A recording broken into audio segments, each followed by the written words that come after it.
और मनुष्य के अंदर जो प्रेम है, जो भक्ति छुपी हुई है, प्रेम छुपा हुआ है, उसको जगाने के लिए ही शिव आए थे। और शिव का कोई उद्देश्य नहीं था। जो तंत्र की जो आज जो मैंने आपको तंत्र की जो श्लोक आपके सामने रखा, ये गुरु के दिए हुए आज के प्रवचन का सार है। गुरु ने इसको विस्तारित रूप से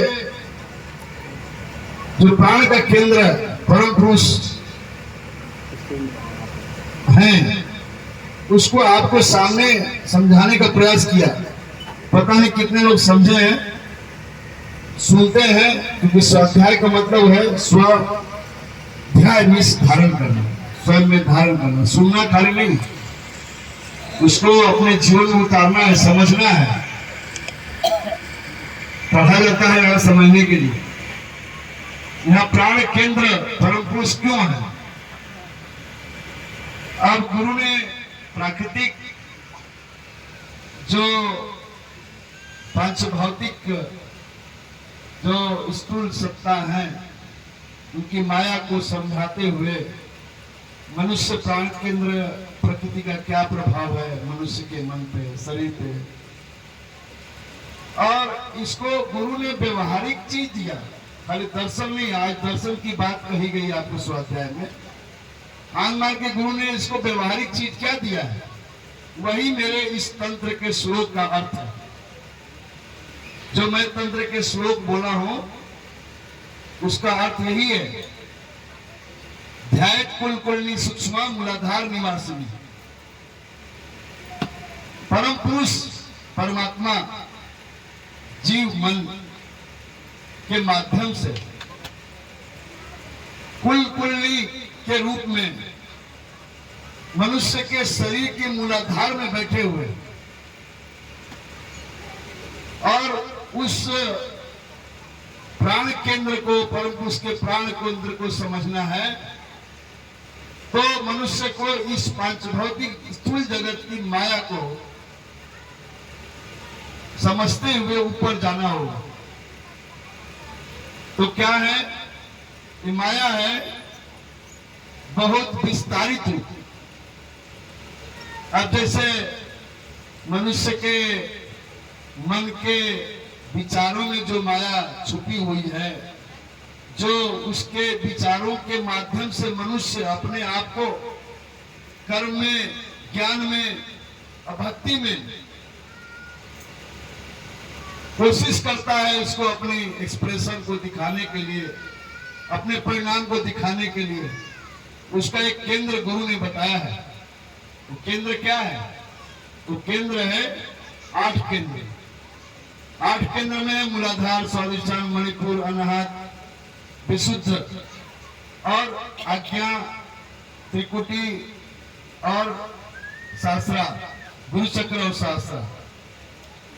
तो मूलाधार में मनुष्य के भावनाओं के बाहरिक और आंतरिक केंद्र है, और उसके एक्सप्रेशन है, उनके विचारों का मंथन है। उसमें जितना मंथन उसमें कर सकता है, जितना उसमें अपनी भावनाओं को जितना उथाल पुथाल कर सकता है, और भावनाएं क्या है? मूलाधार में है 4 वृत्ति के रूप में, जिसको इंग्लिश में प्रोपेंसिटीज कहते हैं। वो है धर्म, अर्थ, काम, मोक्ष। एक केंद्र का 4 एक्सप्रेशन। मनुष्य धर्म को प्राप्त करना है। मैं इसके पहले कहीं शायद सासाराम में कीर्तन हुआ था, तो एक कहानी के माध्यम से ये 4 जो है फल के बारे में एग्जाम्पल दिया था, धर्म, अर्थ, काम, मोक्ष। और दूसरा है स्वादिष्ठान चक्र, अवज्ञा, मूर्छा, प्रश्रय, अविश्वास, सर्वनाश, क्रूरता।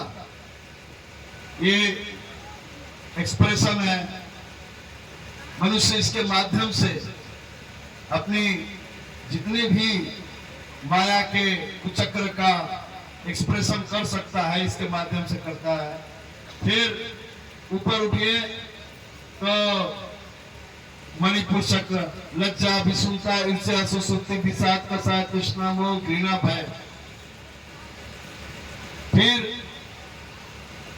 मणिपुर से आगे ऊपर उठिए, अनाहत चक्र, आशा, चिंता, चेष्टा, ममता, दम्भ, विवेक, विकलता, अहंकार, विमुखता, कपटता, वितर्क, अनुता। फिर विशुद्ध में आइए, तो विशुद्ध में आने तक प्रकृति के 5 महाभूत के 5 महातत्व के 5 चक्रों का ये 50 48 इस समाहोर 48 फूलों का एक माला है। इस माला के कुचक्र है। तो विशुद्ध का लास्ट कुचक्र है 16। अनाथ में 12 था, मणिपुर में 10 था, 16 है। सरज, ऋषभ, गंधार, मध्यम, धैवत, निषाद, ओम, होम, फट, बसत, बसत, स्वाहा, नमः, फिर अमृत। ये और आज्ञा में 2 है, परा और अपरा। ये 50 जो है प्रकृति के 50 ये माया के कुचक्र है। और इसमें परम पुरुष को प्राण केंद्र ढूंढना है आपको। कितना ढूंढते रहेंगे आप? क्योंकि विशुद्ध में जो लास्ट है नमः विष अमृत, विष भी है, नमः भी है, ओम भी है और अमृत भी है। तो कहते हैं जो जहर को पचा लिया वही हुए नीलकंठ। भगवान शिव के गले में जहर था, गले में खा पी करके पचा लिया। आन मार के गुरु को भी जहर दिया तो उन्होंने आंख में रख लिया, तो उनका भी दिवस मनाया गया, नीलकंठ दिवस। तो ये जो नीलकंठ है, अब ये पंचमहाभूत के 50 ये कुचक्र के चक्करों से के भीतर प्राण केंद्र को समझना है। तो दर्शन शास्त्र, समाज शास्त्र और श्रुति शास्त्र, जितना भी शास्त्र है या जितने भी धर्म ग्रंथ हैं, उसको पढ़ते पढ़ते मनुष्य को 80 लाख जोड़ी तो छोड़ दीजिए, कितना 1000 कोടി जोड़ी लग जाएगा तो भी प्राण केंद्र ढूंढना कठिन है, मुश्किल है।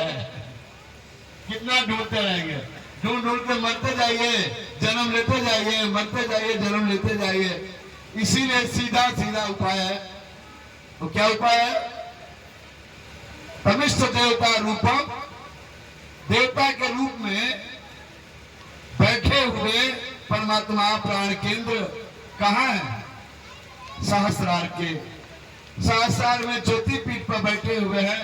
1000 पंखुड़ियों के बीच में ज्योति कमल के रूप में, नेक्टर के रूप में, अमृत के रूप में धारा प्रवाह हो रहा है।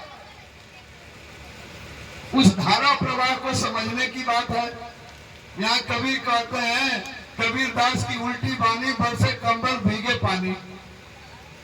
मेरी बानी उल्टी है, लेकिन कबीर लास्ट में कहता है, बुझे बड़े बड़े ज्ञानी। मेरी बानी उल्टी है, बरसे कंबल भीगे पानी।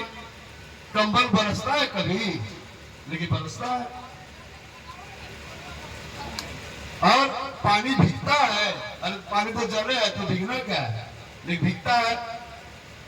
तो कबीर कहते हैं, कबीर दास की उल्टी बानी, बरसे कंबल भीगे पानी, बुझे बड़े बड़े ज्ञानी। बड़े बड़े ज्ञानी मीन्स क्या है? Who is the intellectual person? Who is the, बाबा कहते हैं ज्ञानी means not the intellectual person, ज्ञानी मीन्स इंट्यूशनल पर्सन। जो इंट्यूशन रखता है, आत्मज्ञान रखता है, उसको कबीर यहाँ कह रहे हैं ज्ञानी। यहाँ ज्ञानी का मतलब सामाजिक ज्ञान, पढ़ा लिखा, समझ लिया, खाना पीना कमाना जान लिया, घर द्वार बनाना जमा लिया, हेलीकॉप्टर उड़ाना जान लिया, तो क्या उससे हो गया क्या? अरे वो कितना दे रहा है? मिनिमम 98 डिग्री मनुष्य का टेम्परेचर शरीर का रहता है। 98 से 99 हुआ, 1 गिलास पानी नहीं उठा सकता है। गलत बोल रहे हैं। 98 से 99 जहां हुआ टेम्परेचर, तो 99 से 100 हुआ तो हॉस्पिटल में रहेगा, उसको पता भी नहीं कि मैं हॉस्पिटल में हूं। तो यही तो व्यवस्था कर सकता है। और व्यवस्था करने के बाद खाली 1 डिग्री टेम्परेचर बढ़ गया, सारा 0 हो गया, घूम फिर करके वही आ गया। जैसे वो कहा ना, शिव के 2 पुत्र थे, गणपति और कार्तिकेय। गणेश को बोला कि भगवान कहाँ रहते हैं? कार्तिकेय को पूछा भगवान कहाँ रहते, तो ब्रह्मांड घूमने चला गया भगवान को खोजने के लिए। और गणेश क्या किया, कहानी सुने, शिव के चारों तरफ घूम दिया, बोला भगवान यही है। यही है माया, भगवान कहीं नहीं है, आपके पास है, लेकिन ढूंढना तो पड़ेगा। तो ढूंढना है, 2 तरीका है। एक है बाहरी जगत में ढूंढना, तो ढूंढने के लिए मैं बता दिया कि 50 कुल चक्र के 10 एक्सप्रेशन भी है, 5 कर्म इंद्रिय और 5 ज्ञान इंद्रिय, वो अलग ही है। और उसके 10 बंधन भी है, अष्टादश षष्ठ रिपु, ये भी बंधन भी है। उसको घूमने नहीं देगा आपको, उसको घुमाने नहीं देगा आपको, घूमते रहिए। तो सीधा सीधा हिसाब किताब है। क्या क्या हिसाब है? कहा गया है कि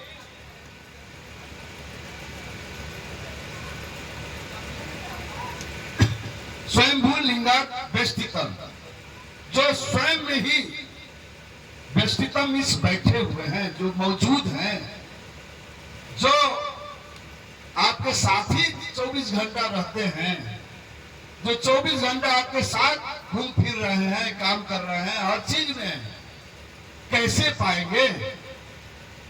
24 घंटा आपके साथ है।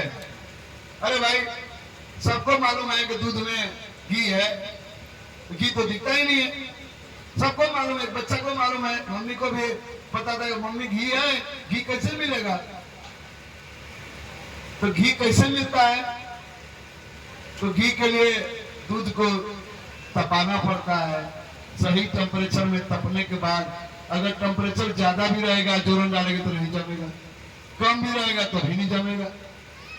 तो सही टेम्परेचर में भक्ति करना पड़ेगा, साधना करना पड़ेगा, और जब दही जम जाएगा तो मक्खन निकलेगा। तो कभी वही कह रहे हैं, मेरी उल्टी बानी है, बरसे कंबल भीगे पानी, कंबल बरसता है, कंबल मीन्स क्या है? आंख की ये दोनों काली पुतली को कभी कंबल कह रहे हैं। अब पानी भी संस्कृत में होता है हाथ। जब आदमी भक्ति करने वाला साधक जब साधना ध्यान में बैठता है, तो आंख की पुतली बरसने लगती है, कंबल, और हाथ अश्रुपात से भीगने लगता है। तो अश्रु 2 तरह के हैं, एक अश्रु अगर भीतर साइड से आया, एक अश्रु बाहर से आया। जो भीतर से आते हुए सीधा चला गया, ओठों को टच करते हुए नीचे तक, वो भक्ति के आंसू है। और जो बाहर से चला गया, वो दुख के आंसू है, कष्ट के आंसू है। तो कबीर कह रहे हैं कि जब वो ध्यान और भक्ति में जब इतना आनंद विभोर हो जाता है कि वो पानी बरसने लगता है कंबल, और पानी भीगने लगता है। पानी भी संस्कृत में होता है हाथ। तो आप बैठते हैं ध्यान में ऐसे, तो मुझे बड़े बड़े ज्ञानी, कौन ज्ञानी है? इसको कौन समझ सकता है? तो जो है इंट्यूशनल नॉलेज, जो आत्मज्ञानी है, जो इंट्यूशन नॉलेज रखते हैं, आत्मज्ञान रखते हैं, ज्ञानी नहीं। पिछले बार कहा था ज्ञानी तो क्या है? जूठे पत्थर की तरह, खाना खाइए तब तक उसका उपयोग है, फिर फेंकना ही पड़ेगा उसको। तो ज्ञान भी उतना ही तक है कि भक्ति सही करना है, पत्थर की करना है कि परम पुरुष की करनी है। इसीलिए भक्ति पथ को समझने के लिए, कर्म विज्ञान का सही आउटपुट लाने के लिए ज्ञान की आवश्यकता है। ज्ञान लक्ष्य नहीं है, कर्म लक्ष्य नहीं है, भक्ति लक्ष्य है। भक्ति इज द गोल। भक्ति मनुष्य के, प्रेम मनुष्य का रियल, सही, अंतिम और लास्ट स्वभाव है। उस स्वभाव को चेंज नहीं कर सकते हम। मैंने पिछले बार कहा ना, घर में 1 गिलास दूध की कमी हो जाए, मेरा पोता नहीं पिया, उसका पोता नहीं पिया, पूरा घर में मर्डर तक चालू हो जाएगा। घर में टूट फूट के तहस नहस शुरू हो जाता है। क्यों? वहां प्रेम नहीं है, बड़ा मन नहीं है, बड़ा दिल नहीं है, तो किससे आएगा भक्ति? से आएगा बड़ा दिल, बड़ा प्रेम। तो भक्ति करनी है, तो भक्ति किसकी करनी है? नदी की, ट्रांसफार्मर की। नदी की भक्ति करेंगे तो कितने नदियां पकड़ेंगे आप? कितने नदियों में दोस्ती करेंगे? इसीलिए सीधा समुद्र की दोस्ती कीजिए। हैं? ट्रांसफार्मर की दोस्ती क्यों करेंगे? सीधा पावर हाउस की दोस्ती कीजिए। तो छोटा नहीं दोस्ती करना है, जो छोटा नहीं है, जो बड़े हैं वही है बाबा। ये जो बाबा शब्द हम लोग जाप किए, अखंड कीर्तन अष्टाक्षरी सिद्ध महामंत्र, वो बाबा मिस बा का पहला अर्थ है जो इतने बड़े हैं, इतने बड़े हैं कि उससे और कोई बड़ा नहीं हो सकता है, वही बाबा है। केवल एक, दो नहीं हो सकते। इसीलिए गुरु पूजा में कहा गया, हम लोग गुरु पूजा की अभी, अखंड मंडलाकारम व्याप्तम जेन चराचर। अखंड, अखंड मंडलाकारम, अखंड मीन्स खंड नहीं सकता, जो अनंत है। तो कैसा है? मंडलाकारम, गोलाकार, ब्रह्मांड में जो चर अचर में व्याप्त। चर अचर मीन्स जो चलने वाले, जो नहीं चलने वाले, उसमें व्याप्त। चर मीन्स लिविंग और अचर मीन्स नॉन लिविंग थिंग। तो चर मीन्स चलने वाले, जो कुछ चल रहा है धरती पर, उसमें भी वो व्याप्त है। और अचर मीन्स पत्थर, ईटा, घर द्वार, चलने वाले तो नहीं है, अचर सत्ता है, नॉन लिविंग। तो जो नॉन लिविंग और लिविंग बीइंग, क्योंकि साइंस कहता है कि इलेक्ट्रॉन है, एनर्जी है, फूल के कण में भी है, तो एनर्जी क्या है? तो इसका रहस्योद्घाटन, रहस्य एक खुल चुका है। जो पढ़े लिखे हैं जानते हैं कि ऐसे 8.5-9 साल पहले एक हिग्स बोसन नाम के दो साइंटिस्ट थे। हिग्स थे अमेरिकन, बोसन थे बंगाल के, जो अमेरिका में ही बहुत सालों से, कई पीढ़ी से बसे हुए।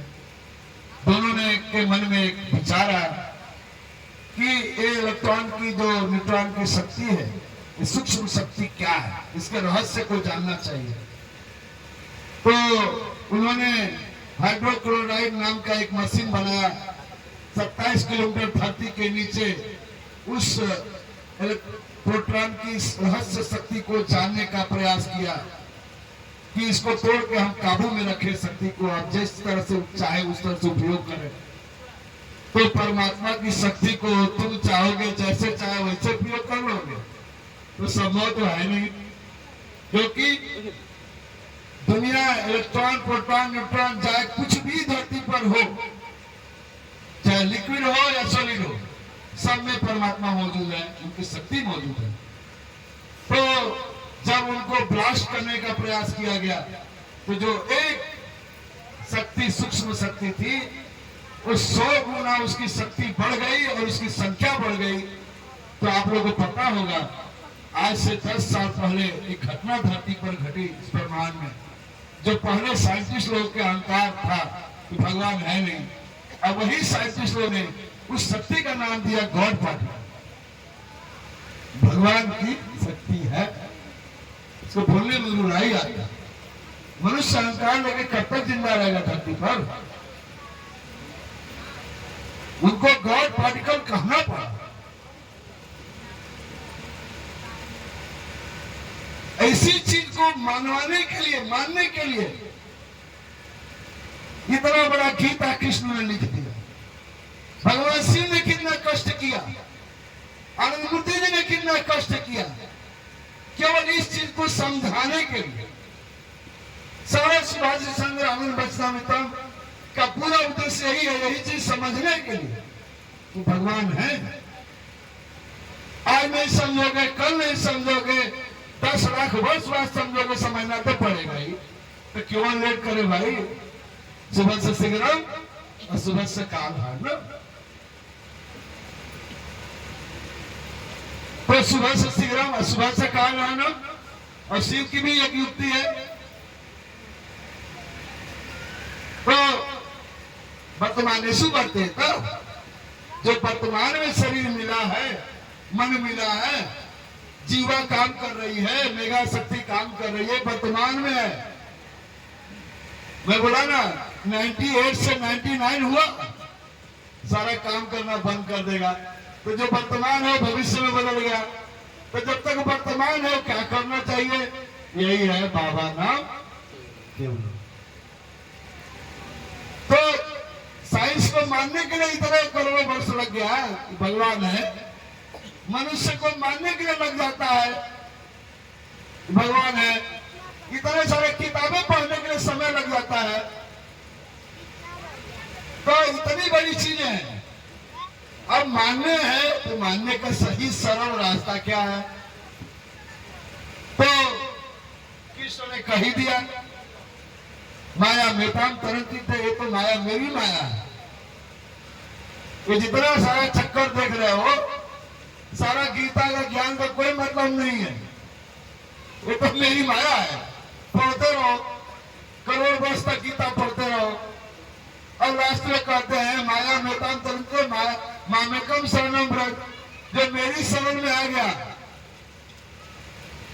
सब कटरास्ता है।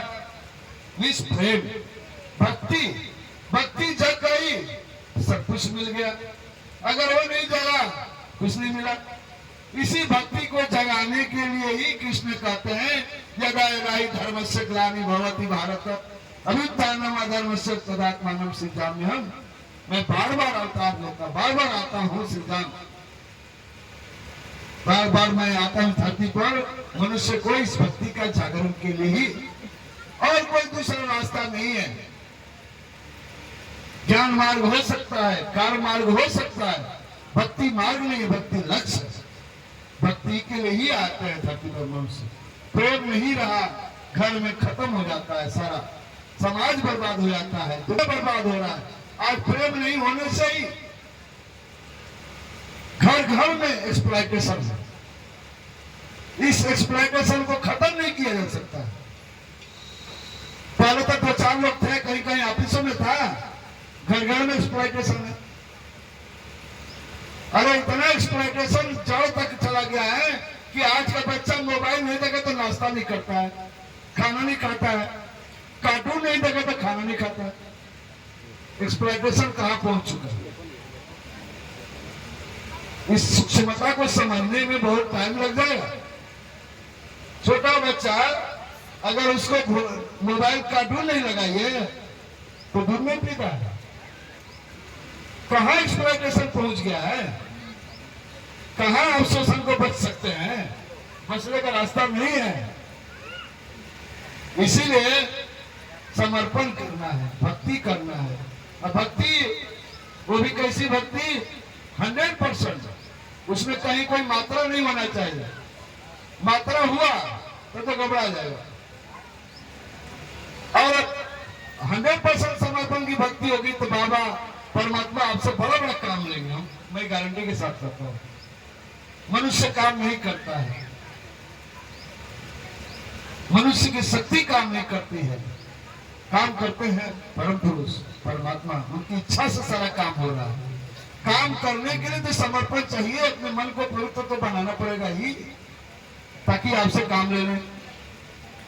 जैसा कहा गया है कि भक्ति कैसी चाहिए?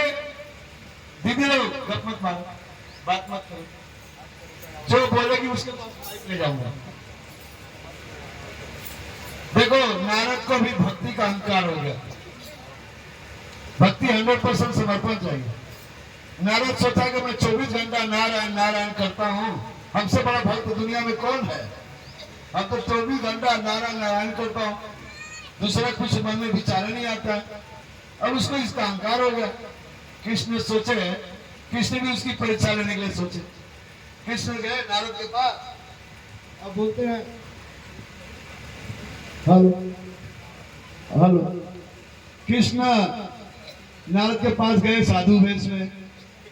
बोले नारद सन्यासी भेष पकड़ो, तुम तो है ही वैसा, चलो चलते हैं, कुछ काम है।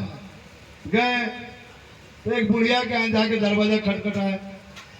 तो बुढ़िया तो बोलते हैं माता जी भूख लगी है, कुछ जल पिला दो।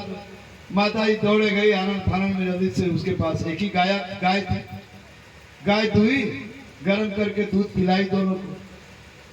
तो कृष्ण बोले तुम वरदान मांगो, मैं बहुत तुम्हारी सेवा से खुश हूं।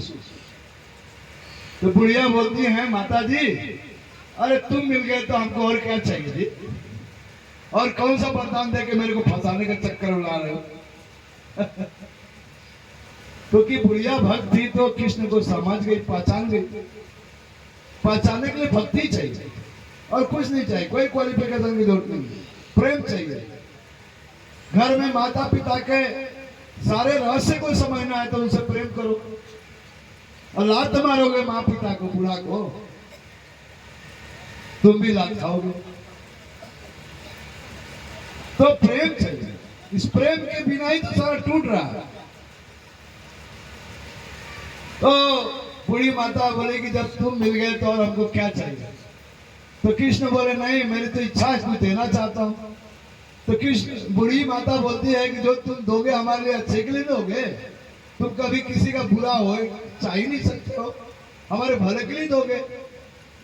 तो कृष्ण बोलते हैं माता जी तुमको हम वरदान में श्राप देते हैं कि तुम्हारी गाय भी मर जाए। नारद जी छटपटाने लगे, खुलखुलाने लगे, मैं आपके साथ नहीं चल सकता हूँ। नारायण नारायण, ये बहुत बड़ा घोर अपराध हो रहा है। अब चले दूसरे जगह भिक्षाटन में एक बहुत बड़े अमीर आदमी धनवान के पास पहुंचे। धनवान के पास पहुंचते हैं, नारायण नारायण भिक्षा दे। तो अब बहुत बड़े अमीर आदमी के पास तो पहले वॉचमैन रहेगा, फिर मैनेजर आएगा, फिर उनके नौकर आएंगे, और जरा मालिक तो बाद में आएंगे। पहले मैं वॉचमैन बोला भागो यहाँ से, अरे बोले मालिक से मिला दो भाई, मालिक कह देगा तो हम चले जाएंगे। कृष्ण बोलते हैं मालिक आएगा तो हम चले जाएंगे। तो मालिक के पास टाइम नहीं है, अरे भाई भुला दो, हमको कोई भिक्षा नहीं चाहिए। मालिक आया बहुत चीजें करने के बाद, तो बोले हमको कुछ धन दे दो भाई। बोले हमारे पास धन नहीं, हमको धन की कमी है, भागो यहाँ से। तो हम नहीं धन दे सकते हैं। तो ठीक है तुमको धन की कमी है। तो कृष्ण बोलते हैं मैं तुमको वरदान देता हूं कि तुम्हारा धन दुगुना चरगुना हो जाए। अब नारद जी को नीचे से ऊपर तक गुस्से से फायर हो गए। बोले अब आपके साथ नहीं चल सकता हूँ। नारायण नारायण, ये क्या करते हैं आप, आपका लीला हमको समझ में आना मुश्किल है। तो बोले नारद कुछ समय के लिए ब्रह्म को भूल गए थे क्या। बोले हाँ, आप ऐसे ही कष्ट देते हैं लोगों को, और दुनिया में क्या क्या करते रहते हैं आप। वो गाली दिया तो आप उसको बोलते हैं कि धन दे दो, हम नहीं जा सकते। बोले चलो तुमको समझाते हैं। एक जगह ले गए, बैठाए जंगल में, बोलते हैं कि देखो नारद, मनुष्य जो कुछ मेरे से मांगता है मैं उसी को वही चीज देता हूँ, उसके इच्छा के अनुरूप ही देता हूँ, उससे इच्छा के खिलाफ कोई काम नहीं करता हूँ। परमात्मा कभी भी मनुष्य जो मांगे वही देते हैं। इसीलिए मनुष्य को कभी भी गलत चीज नहीं मांगना चाहिए, मांगेगा तो फंसेगा। क्या मांगना है, तुम्हारे चरणों की हमको भक्ति चाहिए और हमको दुनिया कुछ नहीं चाहिए। पावर हाउस मांग लो ना भाई, काहे को धन दौलत पैसा और दुनिया कार घर शादी ब्याह बच्चा मांगते हो। चरणों की भक्ति मांग लो, सारा हो जाए। पावर हाउस मिल गया तो हजारों ट्यूबलाइट चला लो। जब वो मिल गए, शादी ब्याह भाई और द्वार को, छोटी चीज को छोटी चीज क्यों मांगना है भाई, बड़ी चीज मांगो। तो बोले देखो नारद, हमसे जब धन मांग रहा है, उसको धन की कमी है तो मैं धन दूंगा। तो हमसे धन मांगा तो मैंने धन दे दिया। जानते हो क्या हुआ, कितने जन्मों तक वो धन में फंसा रहेगा, हमारे चरणों से कितना दूर चला गया। नारद को अकल खुला, बाबा रे बाबा।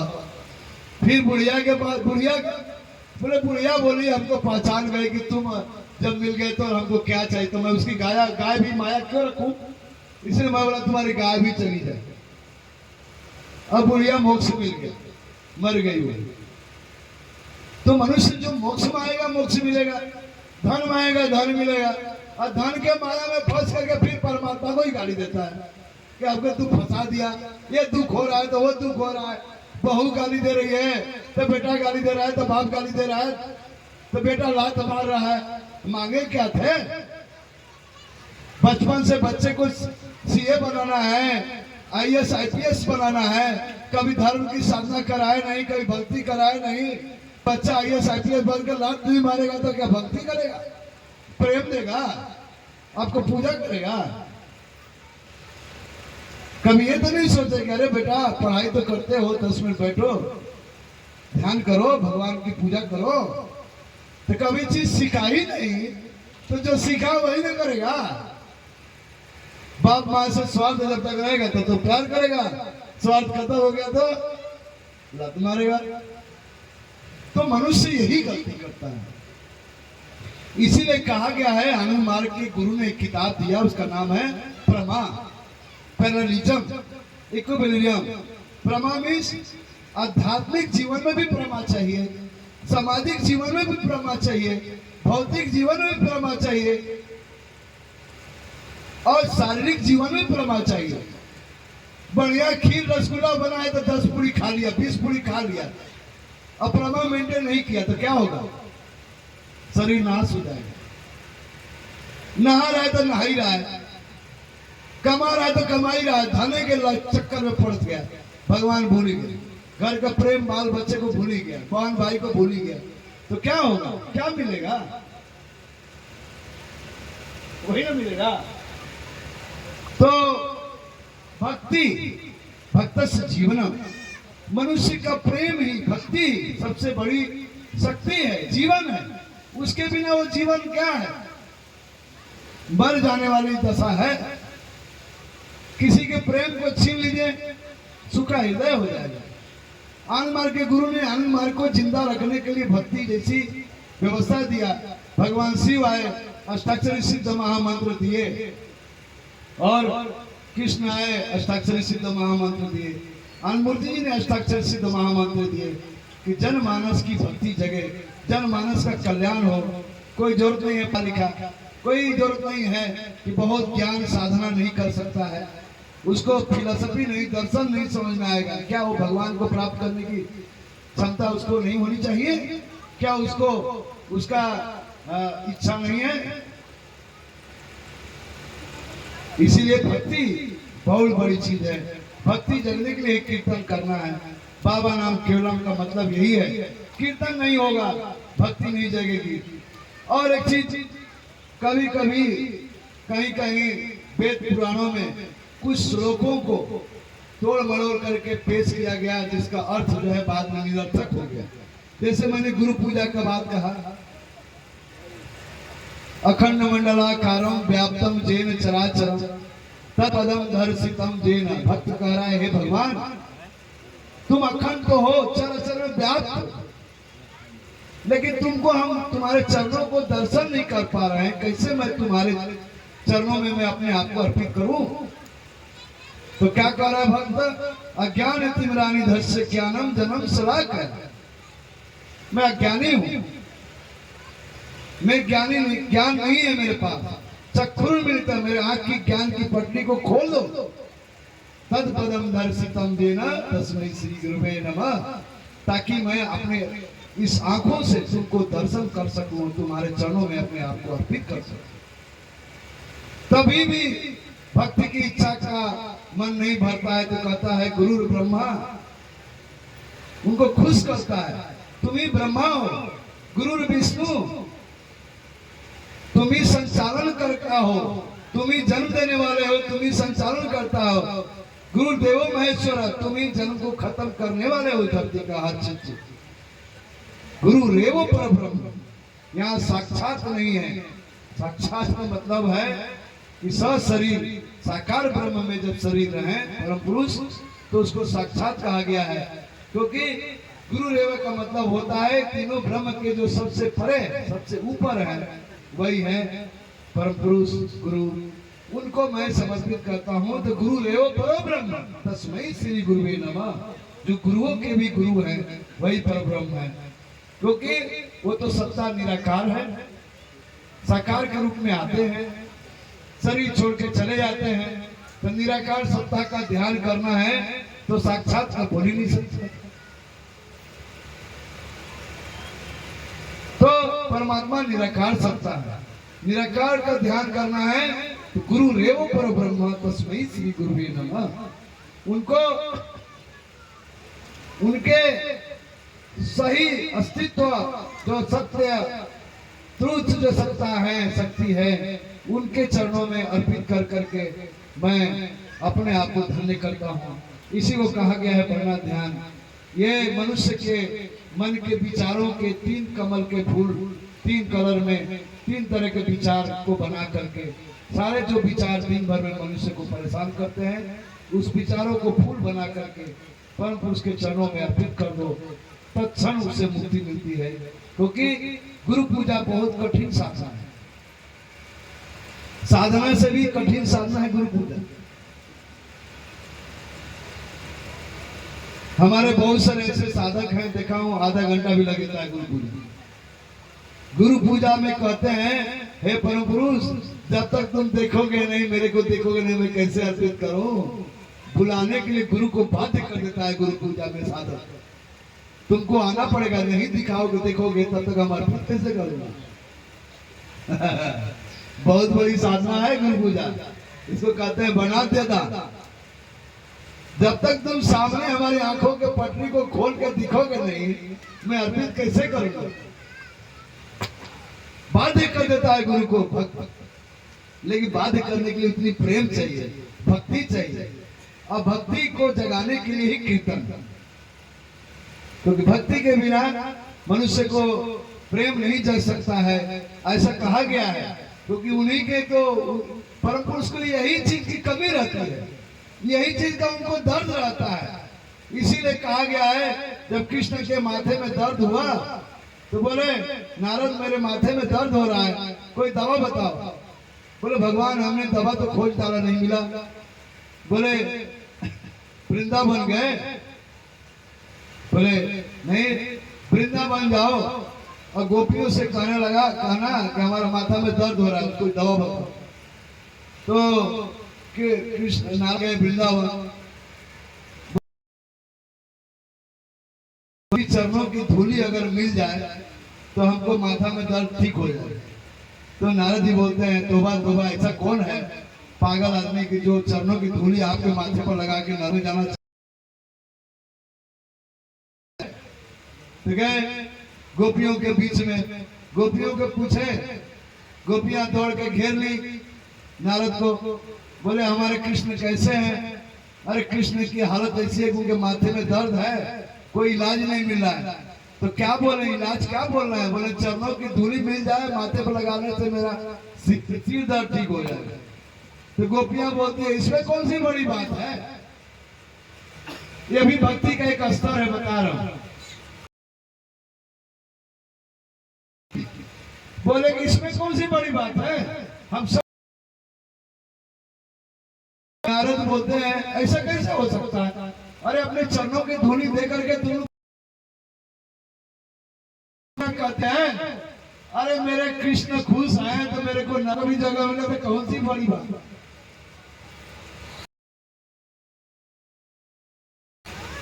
हमको क्या चाहिए, उनकी खुशी नहीं खुशी है मेरी। तो नारद को आंख खुला, मेरा भी तो चरण धूली था। जय बाबा। नरक से घबरा रहे हो, स्वर्ग नरक क्या है, न स्वर्ग न सातला, कोई स्वर्ग नरक नाम का चीज नहीं है। कल से शराब खाने जाना शुरू कीजिए, नरक शुरू हो गया। कल से भक्ति करना शुरू कीजिए, कीर्तन भजन प्रवचन सुनना शुरू कीजिए, स्वर्ग शुरू हो गया। तो कृष्ण का जो दर्द है वो दर्द क्या जानते हैं, केवल एक शब्द है, वो एक शब्द क्या जानते हैं, आई। मैं करता हूं, मैं खाता हूं, है ये जो स्वाभिमान है अनहद चक्र में है। प्रकृति का कहते हैं कि अगर महाभारत को जीतना है तो पांडव कर्ण को समझाते हैं कि अगर महाभारत को जीतना है तो अर्जुन को जीतना पड़ेगा। अर्जुन है अनाथ चक्र में। मनुष्य की जितनी माया है अनाहत चक्र के नीचे ही चक्कर है। अगर अनाहत चक्र तक पहुंच गया तो उसकी माया ढीली पड़ जाती है। तो जो अर्जुन को जीत लिया वो महाभारत जीत लिया। वो धर्म करते मनुष्य, जब मनुष्य की माया जगाते जगाते जब ये अवस्था आ जाए, निर्विकल्प समाधि की अवस्था आ जाए, तो मनुष्य क्या है अनाहत क्या आता है उसकी स्थिति, सारे गामा पाधानी स्वर बनने लगे। ऋषभ गंधार के माध्यम से हारमोनियम में है ना स्वर, ये सातों स्वर जो है मनुष्य का विशुद्ध चक्र में सुनाई देने लगती है।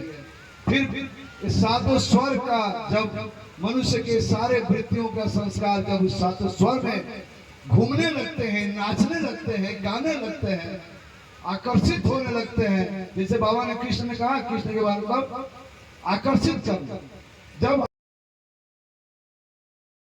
होगा जानते हैं तब वो अमृत की प्राप्ति की बात आती है।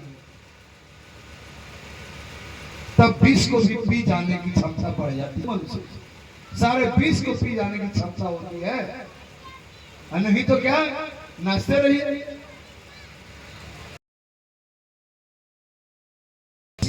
सातों स्वर के व्यंजनों में नाचने लगता है मनुष्य।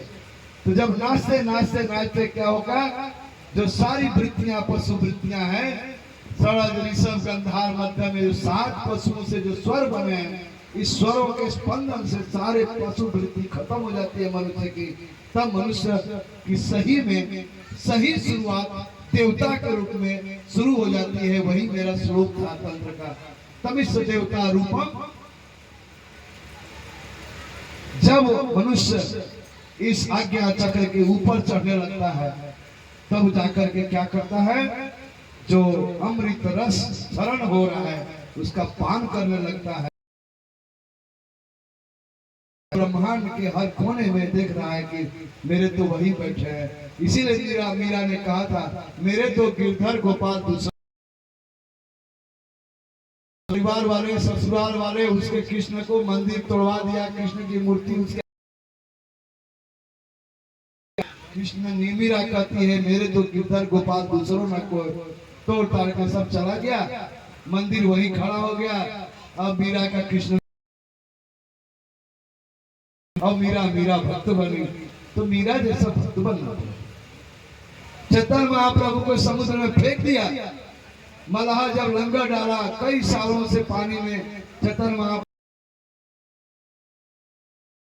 जब लंगर खींचता है तो देखता है कि अरे एक शरीर पड़ा है, लेकिन शरीर में कोई न चोट है, न कोई घाव है, न कुछ नहीं, न कोई सड़ा है, न गला है।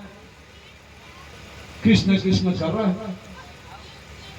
तो भक्ति में इतनी शक्ति है कि कोई जंगल में फेंक दे शरीर नहीं गलने वाला है।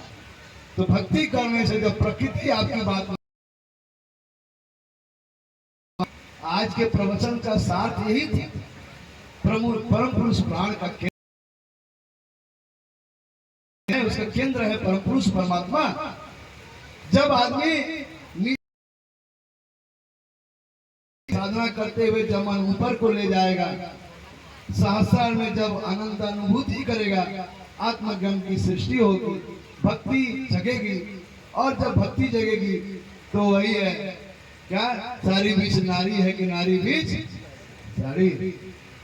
समर्पण करना पड़ेगा, हाथ ऊपर करके कीर्तन करना, चारा नहीं है, रास्ता नहीं है। इसीलिए बाबा नाम केवल कीर्तन साधक लोग, आनंद मार्ग प्रचारक संघ के साधक लोग हर जगह रखते हैं। उसका उद्देश्य यही है कि हमारा घर, हमारे बाल बच्चे, समाज के बच्चे, सब लोग, आसपास का वातावरण शुद्ध हो, सभी लोग शुद्ध हो, यहाँ के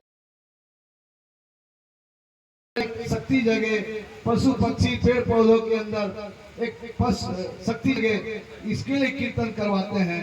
कीर्तन करवाने का उद्देश्य, कीर्तन का उद्देश्य केवल है भक्ति जगाना, साधकों को प्रेम में लाना, भक्ति परम पुरुष के प्रति आकर्षण देना, परम पुरुष के प्रति पथ प्रदर्शक बनाना।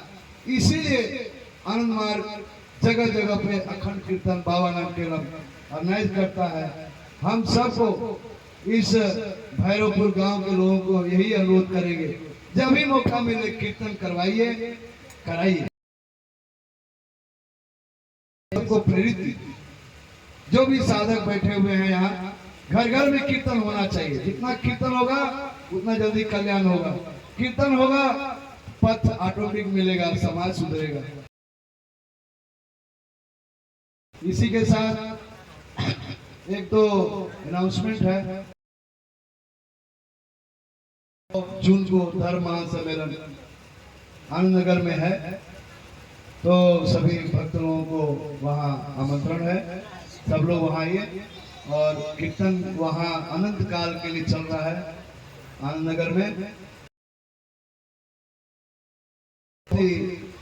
साधक लोग उसका आनंद लेते हैं और बहुत दूर दूर से लोग आते हैं, इसीलिए सब लोग कीर्तन में आइए। आनंद मार्ग का धर्म महासम्मेलन अक्टूबर महीने में 7, 8, 9, 13